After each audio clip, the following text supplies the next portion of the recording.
I mean, one of my biggest fucking moments, probably the biggest fucking moment in my career is before I was in media, you know, I was an artist. There's people who know me from either battling around New York City. There's people who have seen my stuff on the blogs, Black in the Blog era, whether it was Two Dope Boys or Now Right.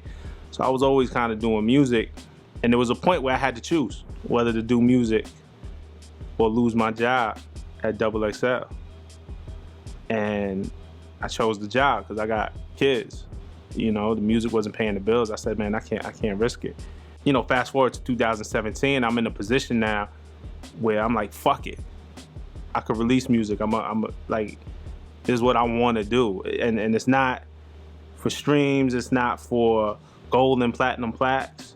You know, it's not for radio spins, and all of that stuff is nice. And it's not to say I don't have aspirations for that stuff, but I'm doing it because I want to do it. And there's nobody who's gonna stop me. Like you're just not gonna put me in that box. I refuse anymore. And it was hard coming out of the gate with it because I knew there was people who would be supportive because they like me, and I knew people who would hate because it was different.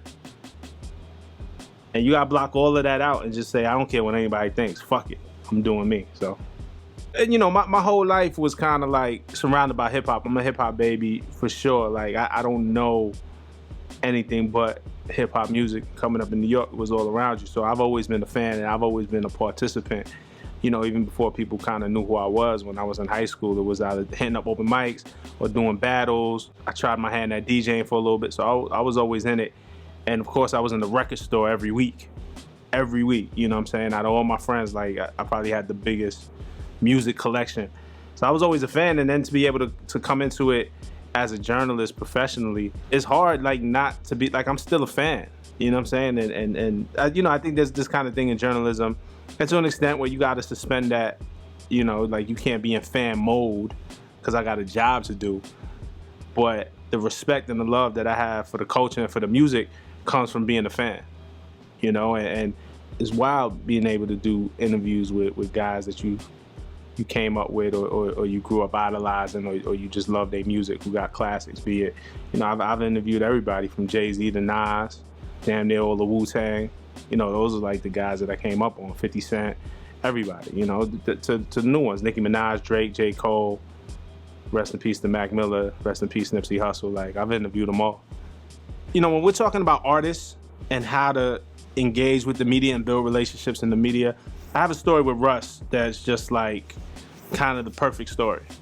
It's funny for artists. I get artists who hit me up all the time, and I've been one of the ones, I love listening when I have the time to new artists, and if I could do something and if it makes sense, I will. And there's artists that can attest to that. Like, you could ask Russ. Like, Russ used to, you know, there's this whole thing on Twitter, a bunch of journalists were kind of shitting on Russ because like, oh, he used to spam me his music and he used to send me his music. Yeah, he did. I was one of those media people that Russ used to tweet his music. Except I actually listened and I liked the music. I liked Russ. I might have met Russ like in 2011.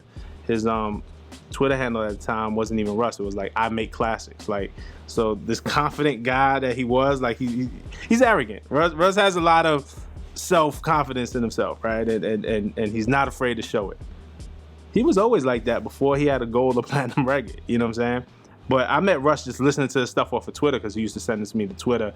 And then there was eventually an opportunity for him at MTV that I got him a couple of looks on MTV because it was fitting for where he was at the time. And then we're at the point where I'm at Genius and we're doing more interviews. And, you know, we're at the point now where, you know, that kid's blown the fuck up. But, you know, what I would advise, the reason why he blowed up, though, is not because he sent me his stuff on social media, because I listened, because he developed a fan base.